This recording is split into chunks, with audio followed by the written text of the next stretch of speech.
भारत के अंदर ये पहला विश्वविद्यालय होगा जिसके अंदर वेद पढ़ाए जाएंगे। आज कुछ अवशेष हैं यहाँ हमारे लवकुश तीर्थ के अंदर, द्वापर युग का घाट जिसके कुछ अंश आज भी यहाँ विद्यमान है। 3700-3800 साल पुराना कुआं। यहाँ पर आकर के जो भी मन्नत मांगेगा, खास करके लड़कियों के लिए, जो जिस माताएं का, जहाँ से संस्कृत का जन्म हुआ, जहाँ से संस्कृत पली बड़ी, वहाँ आज संस्कृत की हालत क्या है। विदेशों में देखिए आप संस्कृत को कैसे सिर माथे पे उठाया जा रहा है। कैसे संस्कृत विश्वविद्यालय लाने का किसका आइडिया था? तकरीबन 2 व्यक्ति ऐसे हैं, एक को तो अपने गीता स्कूल कुरुक्षेत्र के अंदर वेद व्यास जी की उपाधि है उनके पास। कुरुक्षेत्र विश्वविद्यालय के अंदर संस्कृत विभाग के अध्यक्ष रहे। आप सभी को श्री लवकुश तीर्थ और श्री लवकुश तीर्थ ट्रस्ट की तरफ से सभी को प्यार भरी राम राम। आज आप जो यहाँ लवकुश तीर्थ पर पधारे हैं, हम लवकुश तीर्थ की तरफ से और लवकुश की ट्रस्ट की तरफ से आप सभी का स्वागत करते हैं और बहुत बहुत धन्यवाद करते हैं, क्योंकि ऐसा अवसर बहुत कम लोगों को मिलता है कि कोई पत्रकारिता करते हुए, किसी टीवी चैनल पर काम करते हुए किसी तीर्थ पर जाए, किसी ऐसी धार्मिक जगह पर जाए जो पूरे देश का गौरव है। थोड़ा सा हम जो भी हमसे बन पड़ेगा, जिस प्रकार भी उचित होगा, हम आपको यहाँ के बारे में अवगत कराते हैं। ये श्री लवकुश तीर्थ त्रेता युग से प्रचलित है। त्रेता युग के अंदर, रामायण के अंदर श्री रामचंद्र जी और माता सीता के जो सुपुत्र हुए हैं, लव और कुश, ये उन्हीं की यह धर्मस्थली है और ये विशेषता कई चीज़ों से जानी जाती है। इसके मुख्य कारण क्या है? यहाँ पर वो गुरु शिष्य परंपरा जो महर्षि वाल्मीकि जी के द्वारा लवकुश की शिक्षा जो उनको दी गई है, लवकुश जी को, वो शिक्षा यहीं पर दी गई है महर्षि वाल्मीकि जी के द्वारा। तभी इस जगह का नाम लवकुश तीर्थ पड़ा है। और यहाँ पर त्रेता युग के अंदर जब श्री रामचंद्र जी के द्वारा अश्वमेघ यज्ञ किया गया, उस अश्वमेघ यज्ञ के अंदर जो घोड़ा अश्वमेघ के अंदर छोड़ा गया था, उस घोड़े को यहीं लवकुश के द्वारा पकड़ा गया था। और इन चीज़ों के अनेक प्रमाण हैं, बिना प्रमाण के कोई बात साबित नहीं हो सकती। उन चीज़ों के प्रमाण हम आपको कुछ एक दिखाना चाहेंगे। ये जो धरती है, यहाँ पर लवकुश के द्वारा घोड़ा पकड़ा गया। इन चीज़ों को आप कभी भी किसी भी ऑफिस में जा कर के, पुरातत्व विभाग के कुरुक्षेत्र के अंदर, पुणे के अंदर, क्योंकि हम इन चीज़ों को साबित अपने आप नहीं कर सकते और ना ही समाज इनको मान्य करेगा। यहाँ पर पुरातत्व विभाग की, कुरुक्षेत्र की, पुणे की, हैदराबाद की अनेक टीम में आई हैं, उनके द्वारा यहाँ इन चीज़ों को प्रमाणित किया गया है। हमारे यहाँ जब त्रेता के अंदर श्री रामचंद्र जी के द्वारा अश्वमेघ यज्ञ का घोड़ा छोड़ा गया था, तब यहाँ पर अपने मेन मुख्यतः सरस्वती नदी होती थी। वैसे तो इस एरिया के अंदर मुख्यतः सरस्वती थी, लेकिन उसकी 7 धाराएं इस एरिया के अंदर मौजूद बताई जाती हैं। प्रमाण पुरातत्व विभाग इसके देता है। और यहाँ पर भी उस समय में सरस्वती थी, लेकिन आज इसको आपगा नदी के नाम से जानते हैं। ये आपने रामायण के अंदर, किसी भी सीरियल धारावाहिक के अंदर जब देखा होगा, तब यहाँ इसी जगह पे लवकुश जी यहाँ खड़े थे। ये पूरा का पूरा जंगल का एरिया था। इस साइड में जो आप मेरी साइड देख रहे हैं, इस साइड में महर्षि वाल्मीकि जी का आश्रम था और उसके बिल्कुल नज़दीक ही माता सीता का आश्रम था, जहाँ लवकुश अपनी माता के पास रहा करते थे। ये आप जो देख रहे हैं, इधर आप दिखाएंगे, जो आज ये जल दिखाई दे रहा है, ये पानी दिखाई दे रहा है, ये आपगा नदी का वही एरिया है जो सरस्वती से निकलती है। और जो आप सामने दिखाई दे रहे हैं, वो आपको झंडा दिखाई दे रहा है, मैं आपसे अनुरोध करूँगा उसको दिखाया जाए। वो है रामद्वारा। आज हम उसको रामद्वारा बोलते हैं। जब अश्वमेघ यज्ञ का घोड़ा पकड़ने के बाद श्री रामचंद्र जी के आदेश पर यहाँ लवकुश, भरत, शत्रुघ्न और हनुमान जी आए थे। उन सब को सिवाय हनुमान जी के यहाँ उनको अचेत कर दिया गया था। हनुमान जी रामायण के अंदर बताते हैं कि उन्होंने अपनी दिव्य दृष्टि से देखा कि ये 2 बालक कोई आम साधारण बालक नहीं है, ये तो स्वयं माता सीता और श्री रामचंद्र जी के अंश से पैदा हुए पुत्र हैं। तो उन्होंने अपना नतमस्तक होते हुए उनसे विनती की कि आप मेरे को मूर्छित मत करें, और वह यहाँ अपनी स्वेच्छा से बैठ गए। तब लास्ट में श्री रामचंद्र जी आए। यही वो तट है जहाँ श्री रामचंद्र जी खड़े हुए थे, उनके खड़े होने के कारण आज इसको पूरा समाज राम द्वारे के नाम से जानता है। तब उनका संवाद हुआ, महर्षि वाल्मीकि आए, माता सीता आई, लवकुश जी यहाँ उपस्थित थे। महर्षि वाल्मीकि जी के द्वारा सारी चीज़ों को चित्रित किया गया, उनके द्वारा बताया गया। तब श्री रामचंद्र जी और लवकुश का जो युद्ध था वो समाप्त हुआ। चाहे वो शस्त्र का युद्ध था, चाहे वो वाणी का युद्ध था, तब इसको समाप्त किया गया। आज उसी गुरु शिष्य परंपरा को बनाए रखने के लिए हमारा गांव मुंदड़ी, क्योड़क, श्यापली खेड़ी, कठवाड़, काकोत, धौंस, जितने भी इस एरिया के गांव हैं, आज इसी पर निरंतर प्रयास कर रहे हैं कि जो वो गुरु शिष्य परंपरा उस त्रेता युग में, द्वापर युग में यहाँ पर रही है, आज उसको दोबारा यहाँ स्थापित किया जाए। और इसके अनेकों प्रमाण, आप जो ये तीर्थ है, ये हमने तकरीबन 2006 के अंदर बनाया था और यहाँ वो अवशेष मिले हैं जो त्रेता युग को प्रमाणित करते हैं। यहाँ लवकुश थे, इसके अंदर आज कुछ अवशेष हैं। यहाँ हमारे लवकुश तीर्थ के अंदर द्वापर युग का घाट, जिसके कुछ अंश आज भी यहाँ विद्यमान हैं। 3700-3800 साल पुराना कुआं, 2500-2600-2700 साल पुरानी कुई और नदी के अवशेष, जो आज भी इस चीज़ को प्रमाणित करते हैं कि यहाँ पर ये चीज़ें रही हैं।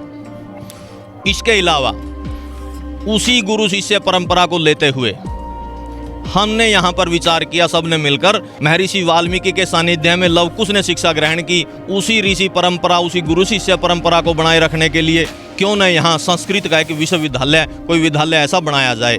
उस पर विचार करने के बाद एक संस्कृत विश्वविद्यालय का निर्माण के लिए हमने प्रयास किया और वो प्रयास हमारा सफल हुआ।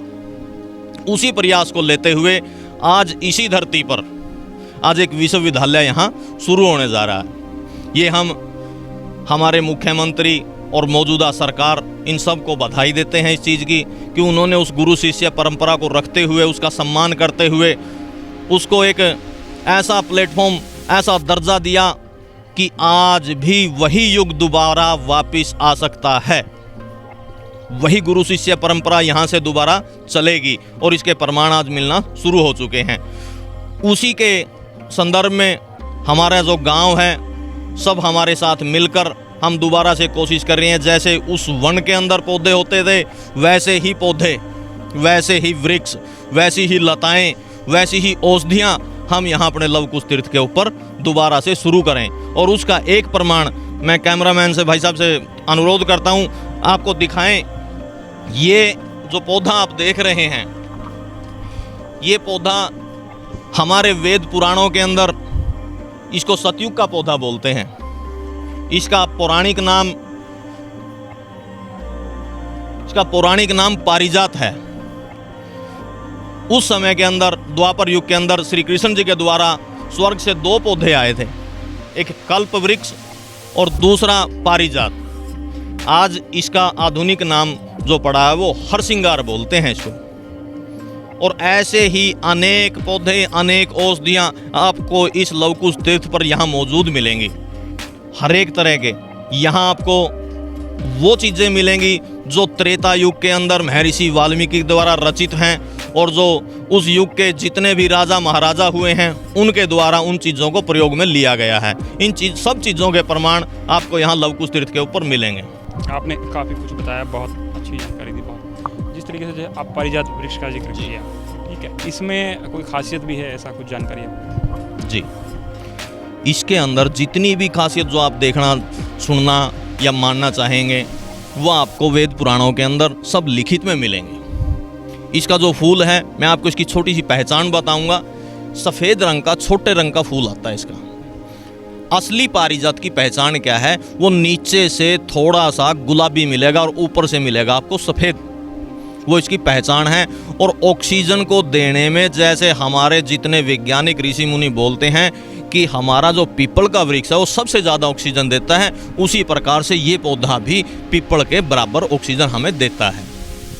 सुंदरता में आप इसके पास तकरीबन, मैं ज़्यादा नहीं कहूँगा, 1-2 घंटा आप अगर इसके पास बिताएंगे तो आपको वो सुगंध आना शुरू हो जाएगी कि आप कहीं ऐसी जगह चले गए जहाँ एक वातावरण देवताओं का है।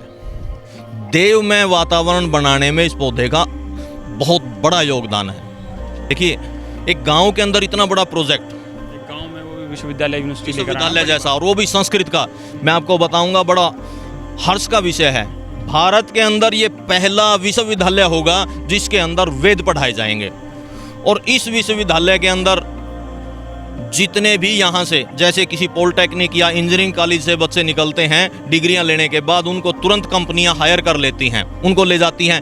यहाँ के जितने विद्यार्थी यहाँ से शास्त्रीय, आचार्य, वेदाचार्य, ज्योतिष, जितने भी कोर्स करने के बाद उनको विदेशों के अंदर बहुत भारी डिमांड उनकी होगी, क्योंकि मेन विश्वविद्यालय का जो आधार है महर्षि वाल्मीकि और लव कुश जो गुरु शिष्य परंपरा है वो यहाँ पर हुई है और इसके प्रमाण यहाँ पर हैं। तो हमारे साथ जो है लव कुश तीर्थ ट्रस्ट के प्रधान महेंद्र जी भी हैं। महेंद्र जी से जानते हैं कि तीर्थ ट्रस्ट का थोड़ा सा इतिहास और बाकी चीज़। आप यहाँ आए जी, आपका यहाँ पर बहुत बहुत हम स्वागत करते हैं। ये अपना लव कुश तीर्थ है, हम इसके सेवक हैं। सेवक होने के नाते हमने बहुत प्रयास किए। यहाँ पर अपने माधव आश्रम जी, शंकराचार्य जी ज्योतिष पीठ, वो 13/3 को यहाँ आए थे।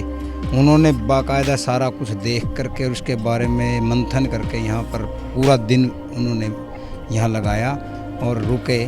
तो उनको जो निचोड़ था उन्होंने ये कहा था अपने मुखारबिंद से, लिखित में भी दे के गए हमारे को, बोला 52 शक्तिपीठ और जितने भी मंदिर और गुरुद्वारे हैं उन सब से ये मेन है, मुख्य है। हमने पूछा जी गुरुजी ऐसा क्या कारण रहा? बोला जहाँ पर भी आपने जो 52 शक्तिपीठ हैं वहाँ केवल मात्र एक अंग की पूजा है, जहाँ पर माता पार्वती सती के अंग थे, लेकिन यहाँ पर तो साक्षात देवी विराजमान है और रही थी। तो आज भी उनका अनुसरण करें तो हमें दिखाई देती है। तो इसलिए ये स्थान मुख्य स्थान है, जहाँ यहाँ पर आकर के जो भी मन्नत मांगेगा, खास करके लड़कियों के लिए, जो जिस माताएं का लड़की होती है, पुत्र नहीं होते, उनको एक नहीं जोड़ा पुत्र भी मिलते हैं। तो आज तक का ये बहुत रिकॉर्ड रहा है इस चीज़ का। महेंद्र जी, जिस तरीके से बात हुई विश्वविद्यालय की और सारी चीज़ें, एक चीज़ जो है वो ज़रूर जानना चाहेंगे कि ये आइडिया कैसे आया था, इसका अगर आप बता सकें ना थोड़ा, कि कैसे संस्कृत विश्वविद्यालय लाने का किसका आइडिया था, कैसे आया? शुरुआत में जब हम यहाँ पर लव कुश का जन्मदिन मनाने के लिए चर्चा कर रहे थे, भाई ऐसा कुछ बनाओ भी लव कुश का कोई ऐसा उद्धार करने के लिए कि एक दिन यहाँ पर इकट्ठे हों और इसकी साफ सफाई और देख रेख हो, और उस दिन हम किसी मेहमान को या विशेष VIP कहते हैं जो कल्चर में, उसको बुला करके हम यहाँ पर उसका देखभाल कर सके। तो हमने काफ़ी कोशिश करने के बाद गोरखपुर प्रेस से भी और हमने कहीं जगह पता कराया, तो एक चीज़ मिली कि लव कुश का जो जन्मदिन है वो हमारे सावन के महीने की पूर्णमासी के दिन, यानी कि रक्षाबंधन के दिन इनका जो जन्मदिन मिला। उस जन्मदिन पे हमने अपने शंकराचार्य जी से संपर्क किया, उन्होंने भी मोहर लगा दी। बोले सेम बिल्कुल यही है। कारण ये है कि जब माता सीता वहाँ से आई थी अयोध्या से, 2 महीने की गर्भवती थी, तो 7 महीने उसके बाद बनते हैं, तो पूर्णमासी का ही उनका हुआ है। तो इसी धारणा को लेते हुए हमारे बुजुर्ग जो पिछले जो हमें मिले भी नहीं थे, वो संत लोग भी यही कहे थे, भी इस गाँव में अगर भारी बीमारी से बचना है तो आपने सावन के महीने में कोई बड़ा भंडारा दिया करो, ताकि इस गाँव की मर्यादा बनी रहे। तो हमने ये पता नहीं था कि भाई वो ऐसा क्यों कहते हैं, लेकिन जब उसका निचोड़ निकला तो ये अपने लव कुश का जन्मदिन सावन के महीने की पूर्णमासी रक्षाबंधन के दिन ही ये दिन निश्चित मिला और इसको आज हम मनाते हैं। उसी दिन बैठ करके फिर हमने इसको मनाना शुरू कर दिया। यहाँ मुख्यमंत्री भी आया, हुड्डा भी आया, सारे कुछ। तो हमारे अंदर एक भावना ये पैदा हुई कि भी इस मर्यादा को बनाने के लिए जो संस्कृति हमारी, इसके लिए क्यों नहीं कोई संस्कृत का कोई बड़ा सिस्टम बनाया जाए। तो उसके हमने गांव वाले को इकट्ठा किया, बुद्धिजीवी जो भी हमारे अच्छे आदमी थे हमारे साथ में, उनको बुलाया।